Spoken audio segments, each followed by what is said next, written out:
Chapter 15, page 362. Return to the Ukraine, the final spring.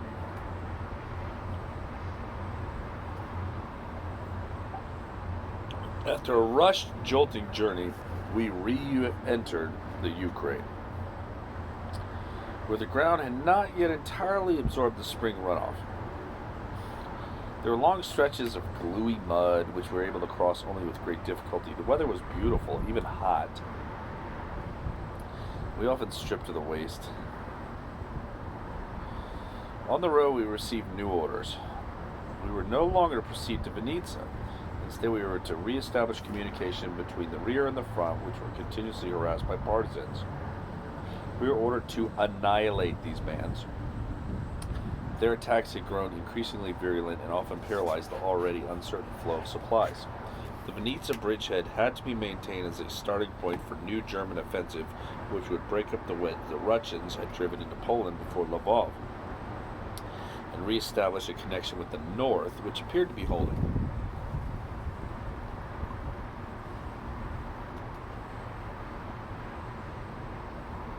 Our detachments, together with other units, had been given the job of engaging the partisans in a contest of ambush, in which the advantage belonged to whichever side surprised the other. Once again, the division was broken up. The largest section was sent to fight north of Lvov and in the northern section of White Russia. Other units like ours were scattered throughout the rear areas of the south and central sectors before rejoining the division a few weeks later. Our zone of operations extended through Bessarabia as far as the Russian frontier. As before, we were a strong mobile unit designed to move quickly to the support of particular points in imminent danger. However, our mobility depended on the vehicles I've already described, which we gradually abandoned, continuing on horseback or on bicycles, whose tires were often stuffed with grass.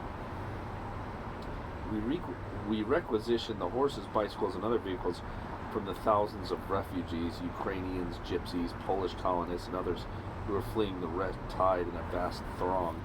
Sometimes partisans infiltrated these crowds, posing as simple peasants who were also fleeing the Bolsheviks. Then, at a given moment, they would shoot some of our men in the back, sowing general confusion. These maneuvers were supposed to crack our self-control and provoke us to acts of reprisal, which would then turn the refugees against us. From their point of view, any means were justified. Toward the end of May, we trapped a large band of rebels in a piece of wooded country. There were about 400 heavily armed men. On our side, we had 3 companies to draw in the noose around the enemy. The air was filled with woodland smells, and nothing seemed appropriate to the bloody events about to occur.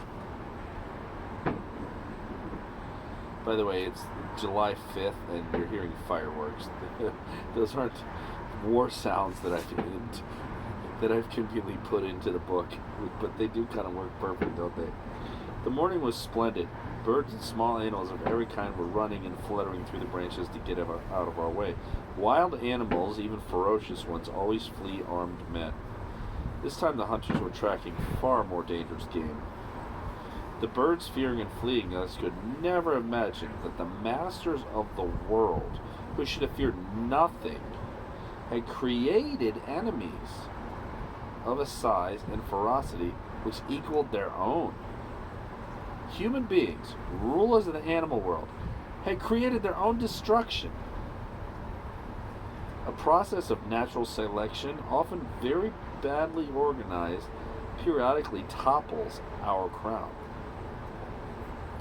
We all felt extremely nervous. Despite the resignation which had once again taken hold of us, the moment of truth, as always, revealed who was afraid, who was a coward, and who still hoped to live. The soft leaves brushing against our head, weighted down with steel, reminded us that life could be good, especially in some marvelous weather. For us, this was no baptism of fire, but almost a routine, a dangerous routine in which medals for heroism were generally posthumous. We had already experienced most of its horrors and had seen the upturned eyes of those who had won the medals. There was no longer much we could learn about that aspect of things. We deliberately maintained an attitude of morbid fatalism, which we punctuated by bursts of harsh, forced laughter, like machine gun fire. Some of the very strong had even managed to persuade themselves that since no man is immortal, and everyone dies sooner or later, the hour of death was unimportant. Those men, the strong ones, walked along thinking of other things. Others, strong but not that strong, lived to delay that final moment, watching through pupils as dark as the holes at the end of their gun barrels. The rest, which is to say the majority, were pouring with a cold sweat which ran down their bodies, beneath their synthetic tunics, into their boots, and into the creases of their damp hands. These men were afraid, with an intense fear that reduced every conviction to nothing, and which no routine could soften. They were afraid before every operation, which time seemed to stand almost still.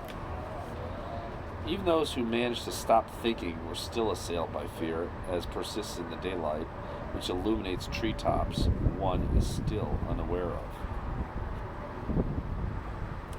Contact with the enemy puts an end to this sort of fear. The opening shots raise the curtain on a drama which will fully occupy every sense. It is a pity that soldiers can think. When the first men have fallen, the tension slackens, and no one any longer pays attention to anything except the dry twigs crackling underfoot. Feldfebel Sperlovsky, who was leading our group, pointed to the signs of passage of a large number of men. The heavily tramped bush and the numerous empty gun emplacements indicate that we were approaching a large partisan camp. We had to watch carefully for mines, to watch each step in addition to everything else. Sweat trickled down our temples, attracting clouds of belligerent flies. The brush under the trees and the low branches under it offered 1,000 opportunities for concealed tripwires. Every yard required a desperate concentration. A plane passed over level with the treetops, and the throb of its engines made us all hold our breaths for fear the vibrations might be enough to set off the whole area. At last there was a short blast on the whistle, and we all fell flat. A small fort of logs, driven deep into the ground, stood at the end of a vague footpath.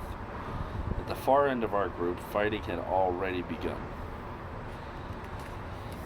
Sperlovsky designated 2 men, Ballers and Prince, to throw grenades at the fort. Prince was one of the men in Lenson's Panzerfaust team. Today, however, the anti-tank group wasn't needed, so Prince was just another Panzergrenadier, panting as he crawled forward with his lethal burden. Ballers, more dead than alive, was crawling along the other side of the path, identically laden. We all watched, trembling with tension. Who were Ballers and Prince? 2 men from anywhere. Were they good men or bad? Were they hateful? Was God with them, or had he condemned them? They were simply 2 men who had become our comrades in this group of madmen, men whose acquaintances we would probably have avoided in the ordinary circumstances of civilian life. Here, every step they took accelerated the beating of our hearts and keyed our pulse rate to equal theirs. These 2 anonymous beings, both of them our men, were suddenly more important to every one of us than even our closest relatives. An egotistical transformation in which we all knew that we saw ourselves. Had the circumstances fallen slightly different, they would have been watching us. Motive seemed totally unimportant, if only they lived. They were already quite far from us, and perhaps very close to death, hidden from many of us by leagues. I could still see them. Prince suddenly stood up and heaved his load toward the log fort. Then he plunged down again. The entire woods felt the violence of the explosion. Its thunder echoed internally under the trees. In the patches of sky visible through the branches, we could see the birds shooting away from us like arrows. Prince's bundle had fallen short and had made a large crater crowned with broken branches some 7 or 8 meters from the partisan hideout. "Scheisse!" muttered our sergeant. "There's nobody there," someone else said. Then I saw Ballers running forward in turn. As he ran, I felt myself dying in his shoes. He too threw his packet of explosives, and then dived down as the trees all around us bent against a flash of light. This forest seemed to groan with the shock. This time there weren't any fleeing birds, only our mimetic uniforms which confounded us with nature's. Ballers had just stood up again. So had Prince, a short distance ahead of him. Their figures were sharply outlined against the broken earth. Behind them, all that had formerly been visible to the fort had disappeared. "Ha! This way, comrades!" shouted Ballers, proud of his exploit. "There's nobody in there!" We all stood up, prepared to join him. He was laughing nervously. A crisp detonation whistled through the leaves, followed by two more.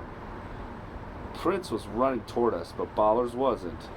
He's walking hesitantly, stretching one hand toward us, then he fell. A short hour later, 400 partisans were fighting like devils inside the circle we had drawn around them and were slowly tightening. 3 companies, almost at full strength, the 800 or 900 men were trying to knock out the circle of fire, which was produced by a variety of weapons of every caliber and amounted to a serious destructive force. The partisan position was so well organized that any approach to it was almost suicidal. During this hour, 2 of our men stepped on mines, and their shattered bodies were blown into the budding branches. We were under uninterrupted fire from a 4-barrel machine gun. Setting up a Spandau machine gun was very risky. We tried to dig foxholes, but the earth was such a tangle of ineradicable roots that our position of attack was transformed into one of defense, which would be difficult to hold against an enemy breakout. Only our light mortars, with their almost vertical fire, could touch the enemy position. Unfortunately, the partisans seemed able to absorb our fire without any apparent loss of strength. 2 or 3 heavy howitzers, probably captured German equipment, were shooting at our encircled forces. The impact of the projectiles uprooting trees. The discharge of these guns was invisible, which made their destruction even difficult. 10 times we sent assault groups to attack the terrorist position. Each time they were obliged to make a U-turn, leaving some of their men screaming on the ground. Later we learned that Weissradau had been moving heaven and earth to try to get some armor and motorized support, but none was available in that area, and we had to do without it. Everything that remained had been sent to the support of our crumbling front. After an hour of waiting and attempted assaults that came to nothing, our commander decided to risk everything once and for all. Leaving only a handful of isolated men in the ring around the fort, he shifted the rest of us, taking every precaution so that the enemy would believe they were still surrounded by a strong force. In this way, he was able to amass 500 men and send them all at once against the enemy's weakest point, a V-shaped trench held by 40 men armed with rifles and a machine gun. At his order, 500 men rushed the enemy position, attacking with grenade throwers. The enemy reeled under the force of this blow and was unable to maintain an accurate fire. 7 or 8 of our men fell during this assault, but the maneuver was so magnificent that for the moment no one really paid attention to them. I was part of the second wave, 2 others followed. When we reached the enemy position, the job was already done. Some 40 partisans had tried to resist, but our rain of grenades annihilated 2/3 of them. The remainder had died on the bayonets of the first Germans to reach the forest. We followed hard on their heels. Another wave was right behind us. The underbrush sang with hideous screams. It smelled of powder and smoke and blood. I saw more partisans pouring from their log fort and firing point blank at our men, who were exhilarated by the success of our action. In the general confusion, I opened fire along with everyone else.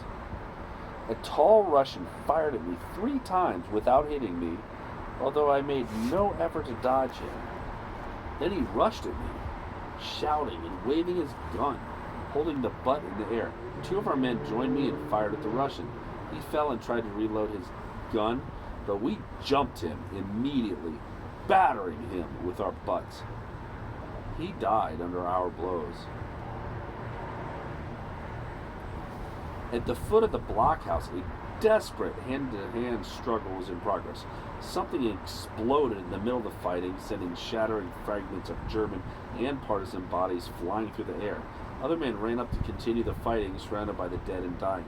Cries and curses mingled with the sharp crack of rifle fire. A moment later, we were in the thick of the fighting. One of the fellows with me had his arm broken by an exploding mine. Pressed against the wooden wall, men were fighting hand-to-hand with knives, shovels, feet, stones. An Obergefreiter had just hit a Russian in the face with his shovel, opening a hideous gash. The wounded man fell writhing to the ground. Kellerman was firing in short bursts at the partisans, hidden behind the two howitzers which had given us so much trouble. Many Russians got away, at least half of them. Those who couldn't added to the numbers of the dead. We collected all the stray guns and reserves of food, destroyed the howitzers, which we couldn't take with us, and buried 70 of our men. Then we left the place, carrying out the wounded on stretchers made of branches. In the evening, we arrived at a kolkhosh, where we drank everything we could get a hold of, trying to blot out the memory of that hideous day.